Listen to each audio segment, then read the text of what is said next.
Learn how to make sentences in English in 5 minutes.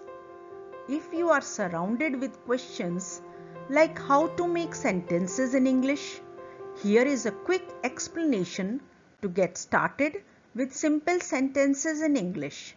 The formats that I am going to discuss in this video are basic English sentence structures that can be used to start the sentence formation.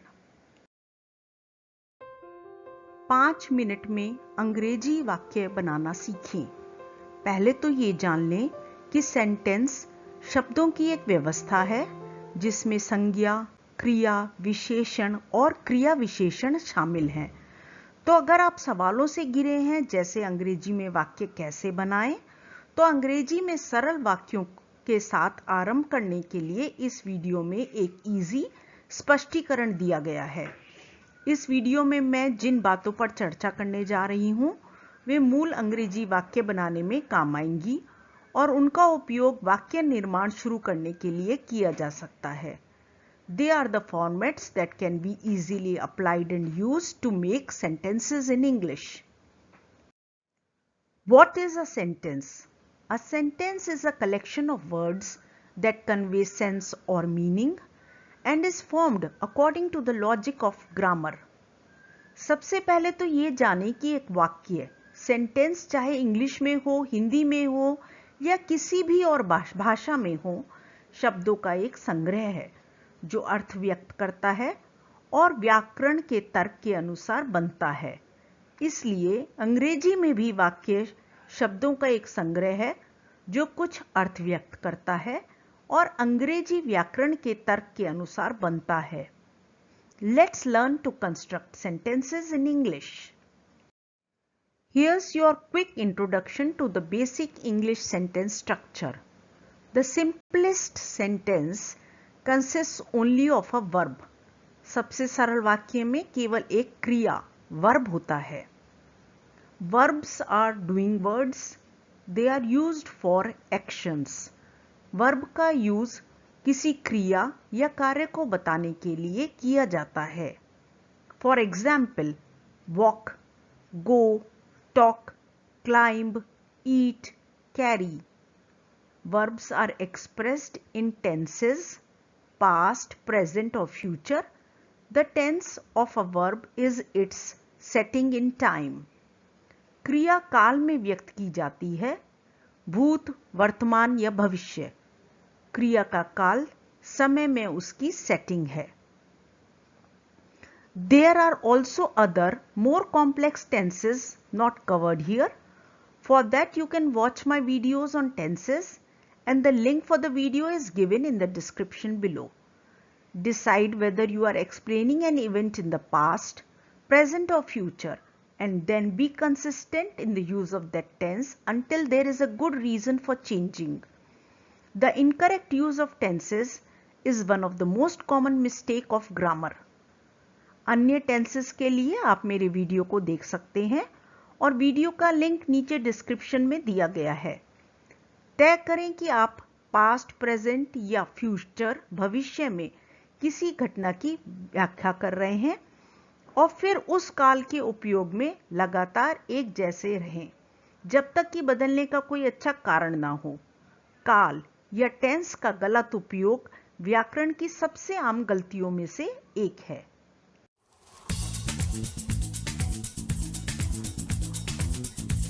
Hi, I'm Saloni and welcome to Learn English.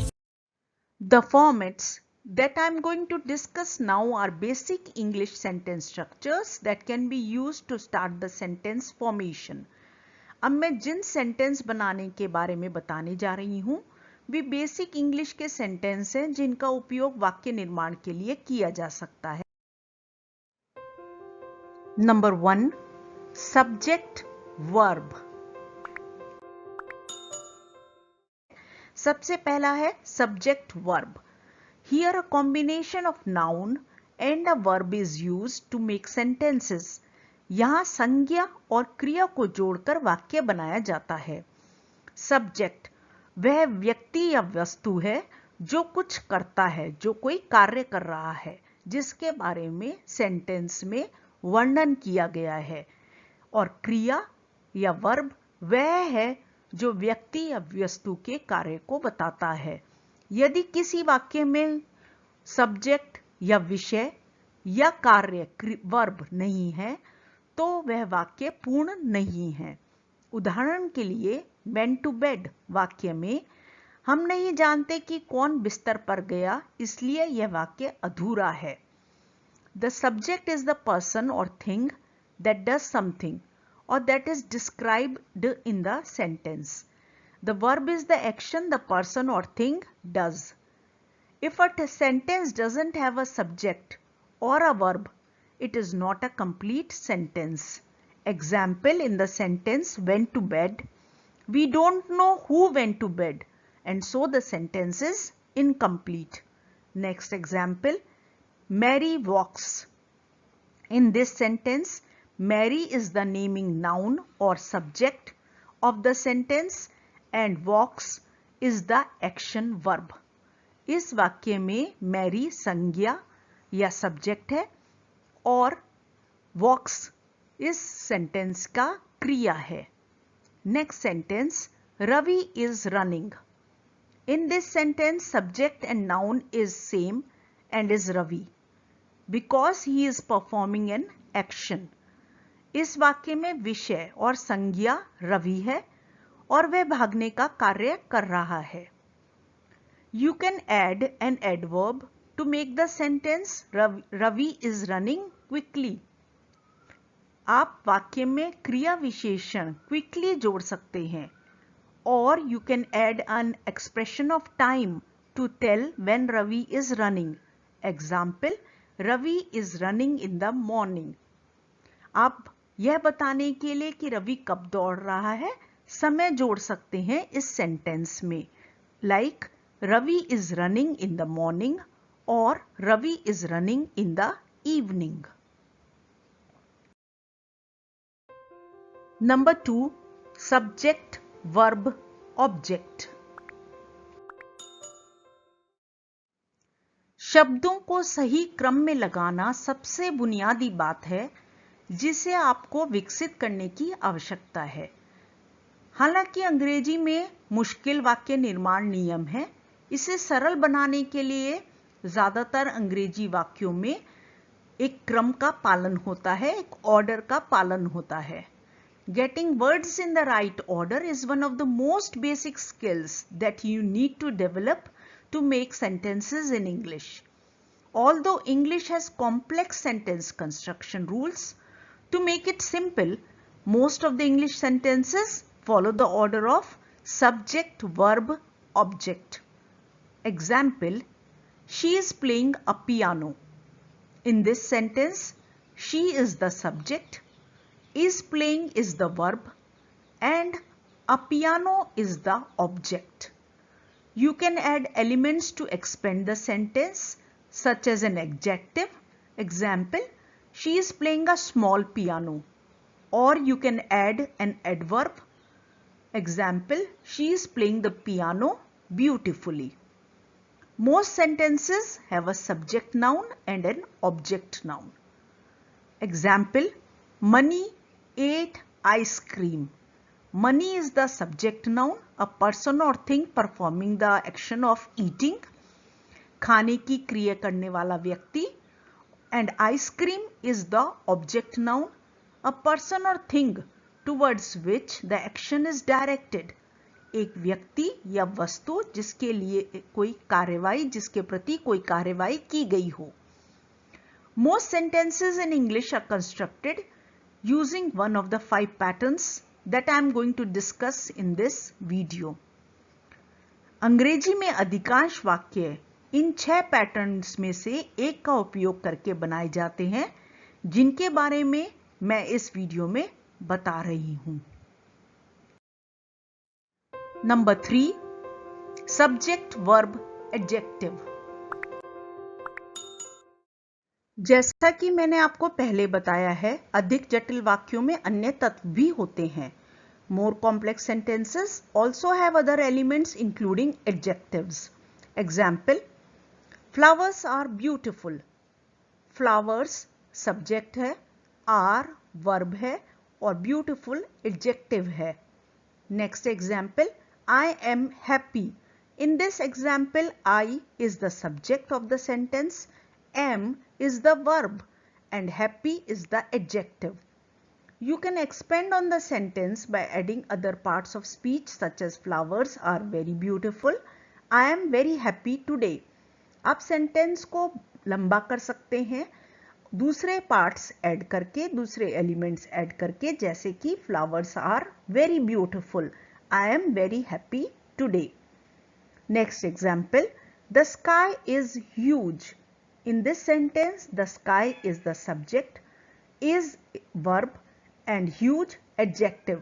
इस sentence में subject है the sky, verb है is और adjective है huge.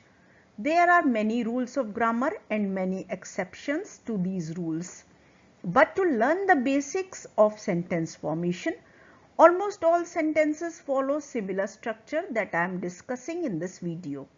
English में sentence बनाने के कई नियम हैं और उन नियमों के कई अपवाद भी हैं, लेकिन वाक्य निर्माण की मूल बातें सीखने के लिए लगभग सभी वाक्य समान संरचना का पालन करते हैं, जिसकी चर्चा मैं इस वीडियो में कर रही हूं। Number 4, subject verb adverb. अब देखते हैं subject verb adverb. For example, she cries loudly. In this sentence, she is the subject, cries is the verb and loudly is the adverb. You can add elements to this sentence. आप इस वाक्य में दूसरे elements भी जोड़ सकते हैं, जैसे she cries loudly every day. Next example, you are climbing high.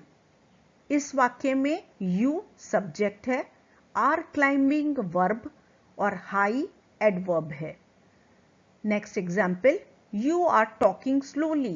In this sentence, you is the subject, you subject है, are talking verb, slowly adverb. You can add element to this sentence such as you are talking slowly in the class. इस sentence में आप add कर सकते हैं कुछ elements, जैसे कि you are talking slowly in the class. Number 5, subject verb noun. In subject verb noun, for example, I am a student. In this sentence, I is the subject, am verb, a student is noun. As with other sentence types, you can add words or phrases to expand on the sentence. जैसे कि पहले वाक्यों में देखा, आप कुछ phrases, कुछ और शब्द ऐड करके सेंटेंस को लंबा कर सकते हैं। फॉर एग्जाम्पल, आप एक एडजेक्टिव ऐड कर सकते हैं, intelligent. I am an intelligent student at the university. Next example, my father is a gardener. In this sentence, my father subject is verb, a gardener noun. Here also you can add other elements to expand the sentence. यहाँ पर भी आप दूसरे elements add करके sentence को लंबा कर सकते हैं, जैसे कि my father is a good gardener at the city park, जो ये बताता है कि मेरा फादर के बारे में ज्यादा जानकारी देते हैं कि वो कैसे अच्छे गार्डनर हैं और सिटी पार्क में कार्य करते हैं। Next example, she is a girl. In this sentence, she subject is verb, a girl noun. यहां पर भी आप सेंटेंस को लंबा करने के लिए एडजेक्टिव ऐड कर सकते हैं, जैसे कि she is a beautiful and intelligent girl, to describe the girl more. Now that you know how to form sentences in English based on your new knowledge of the basic English sentence structure, check out my video on English punctuation to learn how to properly punctuate them. Link of the video is given in the description below.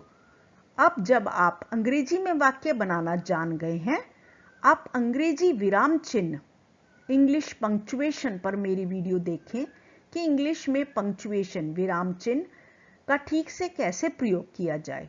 Video का link नीचे description में दिया गया है। Number 6, subject verb object plus subject verb object. Compound sentences follow the same structure as discussed in this video, but do it twice, as in subject verb object plus subject verb object. A compound sentence is made of two subjects or two sections. In this case, the sentence uses a conjunction to join two sentences, each of which has the same structure. मुश्किल वाक्य उसी संरचना का पालन करते हैं जैसा कि इस वीडियो में चर्चा की गई है, लेकिन इस संरचना का 2 बार इस्तेमाल किया जाता है। एक मुश्किल वाक्य 2 उपवाक्यों अर्थात 2 खंडों से बना होता है। इस मामले में वाक्य 2 वाक्यों को जोड़ने के लिए एक संयोजन का उपयोग करता है, जिनमें से प्रत्येक की संरचना समान होती है। दोनों वाक्यों की संरचना समान होती है और एक संयोजन के द्वारा दोनों वाक्यों को जोड़ा जाता है। For example, I cook dinner and my father arranged the table. In this sentence, I cooked dinner is one clause or one section or one sentence, and is the conjunction that joins two sentences. My father arranged the table is another sentence. इस वाक्य में I cooked dinner एक वाक्य है और एक वाक्य का खंड है जो अपने आप में एक वाक्य है, and 2 वाक्यों को जोड़ने वाला संयोजन है। My father arranged the table एक और वाक्य है और इस प्रकार से 2 वाक्यों को जोड़कर एक वाक्य कंपाउंड सेंटेंस बनाया गया है। Grammar is very complex subject and it is hard to do justice to it in a single video.